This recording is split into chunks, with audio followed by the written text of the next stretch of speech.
Good day, everybody, and welcome to another episode of the Hazmat Guys. I'm Michael Monaco, so let's get into it.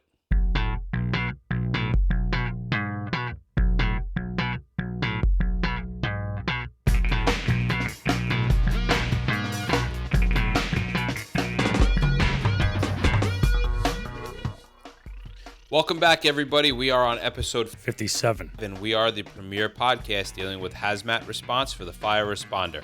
We are here to give you the knowledge and the insight to do your job safely and effectively. I'm Michael Monaco. I'm glad to be here with my co-host, Bob Salverson. Indeed. Hello, Bob. We are continuing down this arduous road of law. Luckily, you have Dr. Bob Salverson, Esquire. You say that, but we are getting huge feedback on these, what we like to call the Law and Order episodes. Yeah.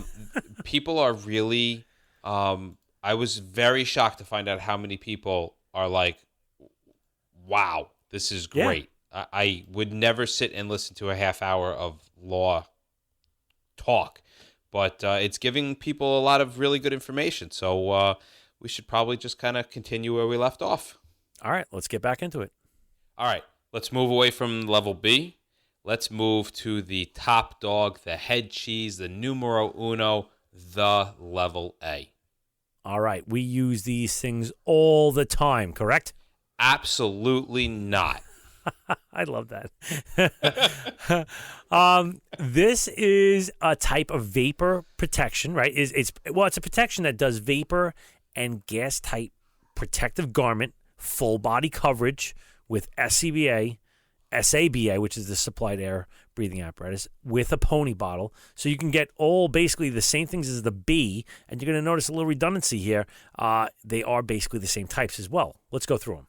All right, yeah. It's going to provide you the maximum protection from skin, mucus, and your respiratory system. You can kind of think of this like the Trojan of Yes. chemical protective equipment, if you know what I mean. Yes, indeed. All right. It covers everything. So the level A type 1 is designed to cover the user completely and protect the airway completely. So this is like you're literally bringing your environment inside protected with you. Right. So the SCBA on this one is going to be worn on the outside of the suit. On the inside of the suit. Reverse that. My dyslexic jackassness. On the inside of the suit. So you are literally inside. Everything that you have is in with you, and you are completely isolated from the outside world. Right. And they are gas tight, meaning that they will only vent through one-way ports, and they have vapor-tight zippers. We've all seen these things, and they're rubber-coated zippers, pretty much. Right. It's almost like a dry suit for land. Yeah. It's kind of one of those things. The Type 2, the Level A Type 2, is going to be a hooded type garment, and the SCBA is worn on the outside. I got that right this time, right? Outside. Indeed. So, yes. This means that you would need to achieve a chemical type seal on the hood via connection between the SCBA facepiece and the hood gasket. Now, we do use these things. I got to say, we train on them and we use them.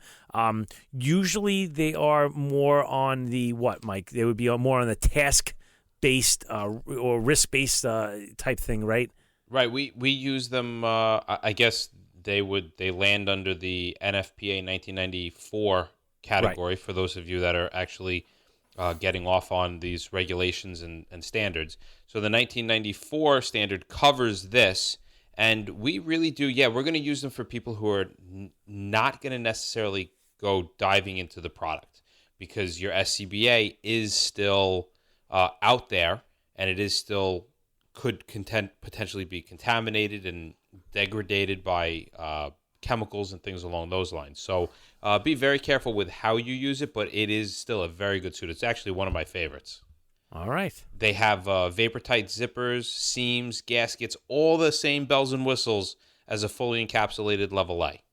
All right, so now the question comes up, when would we use this level N type? Well, we would use this when movement would be a limiting factor, right, such as a confined space. So when you are going in, and this is a possibility. Let's say we have to go into a confined space that's also a level A job. Well, if I have my SCBA on the inside, I can't do my reduced profiles. I might not make it in there. So it just gives you the ability to be a little bit more slim, get a little more of a slim profile, and I like slim profiles. I, on the other hand, am not such a slim profile. All right, and we can't discount the seemingly big benefit that seems to be here. All right, what's bad about them? Like, well, if we have all this other stuff that is great, they're slim, they're. If you've ever put on one of these suits, right, it's easy to cool yourself off. You never overheat. They're flexible. Great. You could dance in them. I mean, they're fantastic. So why not just chuck out all the other level A's and say, screw it, I'm going to go with this 1994 suit? Well, because first off, like every other one where the SCBA is on the outside, it takes a little bit longer to put on and take off. And you also have to fight with that gasket. They make it tight because they have to make it so it's gas and vapor tight. So when you're putting your SCBA facepiece in there, it is no joke. It is a tough fight for you. And also the respiratory protection is exposed and therefore going to be a little bit tougher to decon. If we're going in level A because we are worried about vapors that are possibly extremely toxic or acidic or basic or whatever it might be, you have to take into consideration, is this going to affect my SCBA or respiratory protection? I'd like to put the brakes on everything for a second because I want to address the purists that are out there. Those guys that are currently sitting right now going, no, wait. All right? Before you go typing off some angry email telling us how wrong we are, I want to just I want to acknowledge a few things, all right? Let's get a baseline of what it is that we're dealing with here. All right, so we're going to acknowledge that OSHA 29 CFR 1910-120 doesn't recognize that a level A type 2 is a quote-unquote level A because it's not fully encapsulating. But the way things are written, it doesn't reflect the real-world problems that exist out there. And these ideas and thoughts, they need to be explored a little bit. Yeah, so, I mean, people go, that'll never happen. Don't give me that, it'll never happen. What if somebody needed to go into a confined space and needs a level A? And, now what? Now what are you going to do? I don't know. You put on the giant fully encapsulated ensemble and you get class 3 harness that's made for a 400-pound person. Do they make them that big? Well, no. I mean, let's say you have to go into a confined space because not every confined space is a horizontal. Let's say you have to go into a vertical, and now you have to go on rope, right? So now you need a class 3, which is an over-the-shoulder rope harness, and you still need a level A, right? So the question is, can this happen? And yeah, it can happen. A class 3 rope harness cannot go over the top of a level A suit. There's just too much bulk, and it can't be worn on top of the SCBA. Right. It's just too much stuff there. So let's ask a few questions to clear this up. The first thing you want to say to yourself is, do I follow 1910-120 to the letter of the law? Or do I not wear my level 3? Right. Right? Do I omit my rope and fall protection into the confined space and continue with my level A operation? Or do I go ahead and ignore the chemical hazard and downgrade to the level B and roll the dice? There's not a lot of stuff here. I don't know about you, Bob, but if it comes to adhering to 1910-120 or screwing with gravity, yeah, gravity's always on, man. Yeah, I'm gonna choose gravity over OSHA, and I'm gonna choose chemical hazard over OSHA. Right. So I don't know. I guess it's just kind of one of those things that you got to justify to yourself. Yeah, in all reality, I mean, we have these things, and they do give us an option. It is written into the law that is a viable option, although I'm not going to say the purest. It is unlikely that we're going to have to use both the rope, the level A, and a confined space where we need that possibility. But you can't just I don't know how you can do it without being in a level A type 2. And there is no answer. Somebody's like, well, I guarantee somebody's going, well, what's the answer? There is no answer. Yeah, you as the incident commander are going to have to make that call. Until it gets cleared up a little bit more. There's no answer. So let's talk about the Type 3 level A suit. All right, so the Type 3 garments, these are the ones that are designed for your SABA and escape cylinders. For Right. those scratching your head out there for what an SABA is, this is that supplied air breathing apparatus that we talked about before, and the escape bottle is just another name for the pony bottle. Right. Once again, the respiratory protection can be worn on the inside or the outside of the garment. And if we use the SABA on the inside, then we have to use a bulkhead or a pass-through, which would be fit through, allowing the air hose to connect through the suit. Right, and that's I think that's how like a majority of the industrial guys use. They have a bulkhead. We don't use it. No, we don't. No, but so, these guys, most of the industrial guys, they are literally going in to clean tanks. Right. They're cleaning tanks. They're going into pipeways. They're going into openings. They're combining their confined space and their hazmat at the same time. Whereas we're generally kind of out in the open, or at least in a large room. Right. All right. Well, we went through the PPE start. Well, at least the clothing part. Let's get into the airway protection stuff now. Sounds good to me. There's basically 3 types of protection that we can use for the airway. We've got our APR, we have our SCBA, and we have our SABA. Right. All right, so the first thing we have to address is the fit testing requirements, which you would find in 29 CFR 1910.134, and they describe 2 different types of fit tests. All right, so they have the qualitative and the quantitative fit testing. Oh, so close together. The Q's and the U's and the L's and the T's, it all mixes in my head. All right, but the qualitative with an L, fit test is the one that is, it's the one that involves an odorant such as saccharin or amyl nitrate in order to kind of let you know whether or not it's working. For anyone that's ever done the testing with the N95 mask, where they put it over your face and they put you in a hood and they spray the stuff in there and they say, do you smell anything bad? And you either say yes or no. That's kind of like a qualitative test. Right. So they put this funny hood over you, and they spritz the stuff through the hole in the front. And if you can smell it, like Mike said, you basically have a fit problem, and they would just adjust it. Now, the qualitative fit test, all right, is the one that a majority of us do for our SCBA, to make sure that you're working with it. And it's using instrumentation in order to check the amount of leakage of air that leaks in and out. Right. On the basis of this method of testing, we are able to figure out that the protection factor, all right, we're going to hear about that, the protection factor, that is the method of for that respiratory protection, whatever it is. And we're going to come back to this a little later, but you've heard of the protection factor out there. Yeah, so the procedure for this and the methods, of course, are going to be defined by a standard here, all right, and the equipment that's used, ANSI Z88.2-1980 describes a typical test protocol and exercise for this quantitative method. Yep, and a little bit more on the qualitative method is described in more detail. Now you can do 29 CFR 1910-1001, which is Appendix C for asbestos. You could do Appendix D for lead, or you can do 1028 for benzene. You see, they have a whole bunch of different ones for whatever you're going to be going into. The problem with us in emergency services, we never really know what we're going into. So we have to go to the max. All the time. On everything. All of it. Yeah. How many times have you not used your SCBA? And when I say not use, I don't mean like not use it, but I mean switched over to a PAPR or an APR. I don't think I've ever actually been at a real scene using an APR.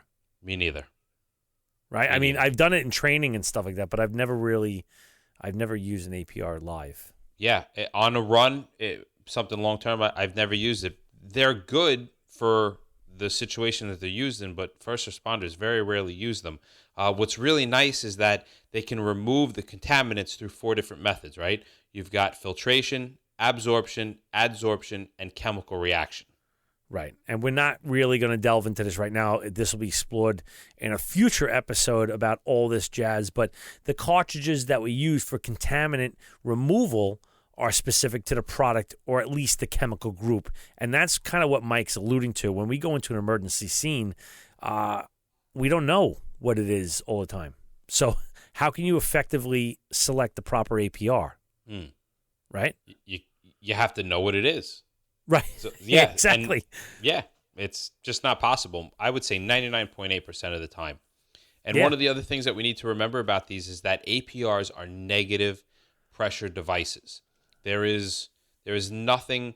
A PAPR gives you a little bit of push, but for the most part, there's still negative pressure because at some point you can overwork that fan. Even in a PAPR, you can overwork that fan, and if you have a break in seal, you can actually suck air in through that seal and be bringing in contaminants. So one of the big negatives to APRs is that it's a negative pressure device.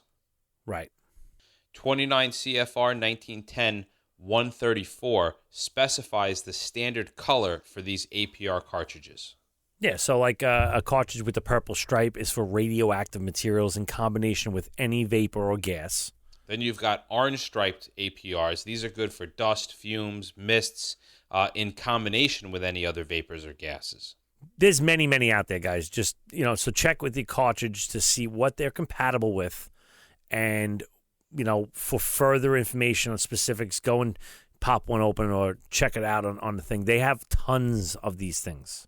And I know we alluded to this before, but that APR, it really does provide a lot less protection than the SCBA. And we know this for a fact. So it really, unless you have a really damn good reason to be using your APR, just throw your SCBA on. Right. Well, you know what? We talked about this before, but we're going to give it a little quick refresher here. What we're talking about here is the protection factor. Let's talk about that. Oh, the old protection factor. Numbers that we throw out, but we have no idea what they mean. No idea where they come from, what they do, what they are, but we all know them, right? Right. So we're going to kind of mold the protection factor a little for you. We take the protection factor, this kind of made-up number, and we multiply it by the PEL. And when we do this, we get the upper limit capacity of the APR. Right. And we have to mention that this is, again, assuming that we have not exceeded the ideal H concentration. That's kind of important. But the PEL is actually a number that's specified by OSHA. So now we can figure this whole thing out right now, right? Yes. It's going to, it now, all these numbers that you're like, wait, why do I care? How did they come up with that? How did they get that? This is where it all kind of starts to come together.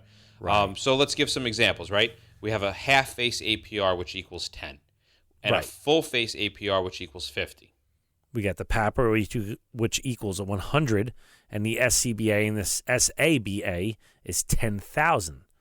So you can see how quickly that upper limit capacity starts to be not so good as compared to an SCBA. With the 10,000 to 10, it's incredible. One of the other things with the APR is that you've got no idea once that cartridge is used up. There's no what's called end-of-life signal. So there's no way to know whether or not you have a breakthrough of the product through the APR. Right. That's basically your only indication is the breakthrough. Like you're starting to get the stuff in now. That's when you know it's time over. Oh yeah. If you're lucky enough to really be able to smell the stuff, yeah, you're like, oh, that's not good. That's not good. So when this happened, the contaminant that we're trying to keep out is now literally coming in. Yeah, and that's not the only thing that can be screwed up with these things. If you're in a dusty environment, these things can get loaded with dirt and snot and chemicals and all sorts of crap. And now, not only are you pulling all of your air through multiple layers of activated carbon as a filter, but now you're trying to pull it through all this junk that it just breathed in. Could you imagine how difficult breathing through all that stuff ends up becoming? Right, and these are, there are some contraindications that we need to be discussing here. And some are simple and common sense, but others may need a little bit of discussion. So let's go through them, Mike. Well, one of the non-common sense ones, right, is that you can't be in an atmosphere that's above the ideal H. Okay. Right off the bat. Simple. If you're above that, APRs are out of the question. How about oxygen deficient or enriched? That's one that's a definite gimme. If you have an oxygen deficient or enriched, you are not using the APR. Yeah, there's no place that APR is feeding you oxygen. Yeah. So, and if you don't believe me, put on your APR and go in your level A fully encapsulated for a little while, and you'll see how quickly you're not breathing. You'll be the most filtered dead person ever. Right. That was for entertainment purposes only. Do not try to go in your level A with an APR. We are not responsible for loss of misdirected body parts. That was very nice. Thank you. Also, we talk about these being very product specific. So if you don't know what the product is, how are you throwing this thing on your face and breathing through it? Right. So and the concentration. What? I'm sorry? You got to know the product, basically, is what I'm saying. Or even, you need to know the concentration, right? So the concentration of the product, if it's going to exceed the capabilities of the cartridge, once again, can't do it. Right, because it's as that cartridge is filtering stuff out, it's accumulating stuff. The higher the concentration, the quicker you're going to go through that cartridge. Right. Absolutely. If the product could possibly pose a health risk at or below the odor or taste threshold. All right, this is a really kind of important thing to understand. So, Bob, can you shed a little light on what it is I just said? Yeah, okay. So let's say we have a product that is going to hurt you way before any of your actual human senses can pick it up. So if we have a product that is known to have a poor warning property, so something that maybe doesn't smell, doesn't burn, whatever, then we're going to have to reconsider this selection. Right. So we have to be concerned about these types of chemicals that have no end-of-life warning other than load up or breakthrough. Right. Now, there are exceptions to this. Let's say we have benzene, which is a known carcinogen, right? And this one presents a long-term health hazard at lower levels than its odor threshold. That's a problem. Yeah, so based upon the rules and regulations, if you're dealing with benzene, this means that you need to be changing out your filters fairly regularly, like on a daily basis, regardless of what the status is. Right. Another problem is high moisture. It gets the filter all soppy, so we can't use it in those type of things. Geez, now you're breathing through dust, dirt, moisture, and contamination. Oh. Or we can just get the right cartridge and say, screw it. Right. You could do that. But I don't pay for air, so I'll use my SCBA every day. Nope. Yeah, like I said, I haven't used it yet. I haven't had a need to use it. I'm happy with my SCBA. All right. Well, let's talk about breathing apparatuses as a whole. I know that we don't have to get into this because, these are one of these things that we use all the time. It's on our back. We know it like the back of our hand, okay? This device allows us to take the normal air that we would breathe outside, and we can now bring that into the hazard zone with us. Right. And along with this, our supplied air breathing apparatus, which is being tethered to the cylinders through a hose. This is another variation of the SABA. Mike was just talking about the SCBA. What else? All right, now we're going to add on at least one piece of supplied air possibilities, and this is the dual-purpose breathing apparatus, or the DPBA. What the hell are you talking about? I have no idea. These are units. What the hell is a DPBA? I'm going to tell you. These are units that we would have applications in limited access or extended use situations. Now, these dual-purpose type things, I guess, would be, they have basically... I don't want to go too far into this. You know what? Go ahead, Mike. With what? With the DPBA? Yeah. Or all of these breathing apparatuses? Because all these breathing apparatuses that we've talked about, whether it's the SCBA, the SABA, the DPBA, they all have a protection factor of about 10,000, and that's the absolute best that we can get. Right. So on the note of the supplied air breathing apparatus, they may not have a low-pressure alarm built in, signaling that the user has been motionless. So if you have some type of breathing apparatus, you have to check yours, because there are times that we're going to have to be very still for a long time. And if it's a pain in the butt when you're on the fire scene with these things going off, can you imagine how loud and hard it's going to be to slip your arms out of some of these suits to reset your SCBA? Oh, it's horrific. All right. And not only do we have, SCBA and all these other types of things. But even within the category of a self-contained breathing apparatus, we have an open circuit and a closed circuit system.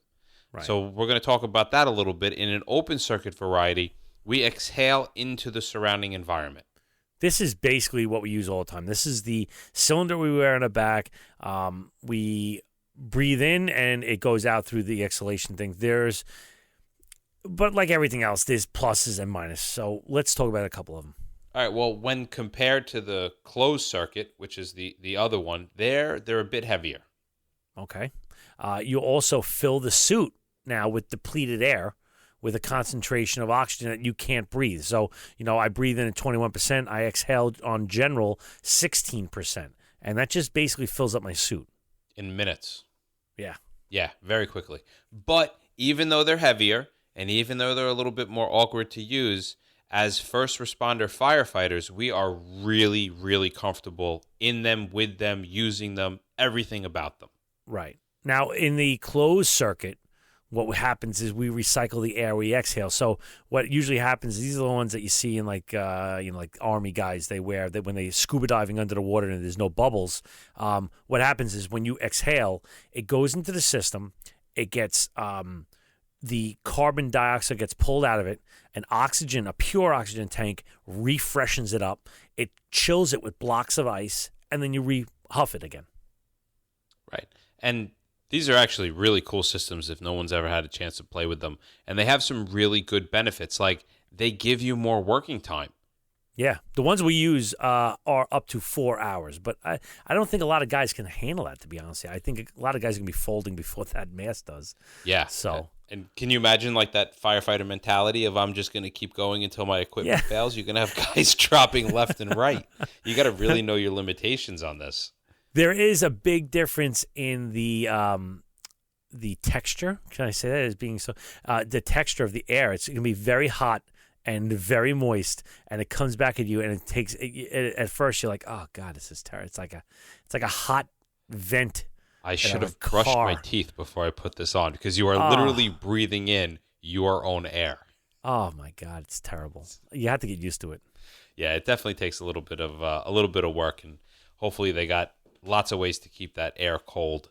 One of the downfalls, right, is you're bringing in pure oxygen into the place that you're going to be working. So the way these, like Bob said, the way these systems work is they inject a little bit of oxygen into every breath and it recycles it. So you have to bring in oxygen with you.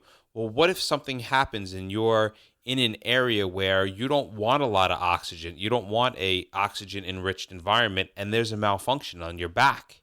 Right. And in all reality, these masks are great because you can go for so long, but how long can you really work? I mean, all reality. I mean, I run marathons. I do a lot of exercise. I don't know if I can pull off any more than like an hour and a half, 2 hours. Yeah, I don't do of those. I could do maybe 10, 15 minutes. Like I bleed out my SCBA just so it goes off. I'm done. It's not my fault. It's the stupid SCBA. I could have done a lot longer. Come on, who hasn't done that out there? I don't know what you're talking about. There's a few new ones that will be coming out in the future. Say like a cryogenic air breathing system. Yes, very exciting. I've seen these. They actually take the air, not oxygen. They take the air and they liquefy it and then throw it into like a little dewar, like a cryo tank, and it is a low pressure.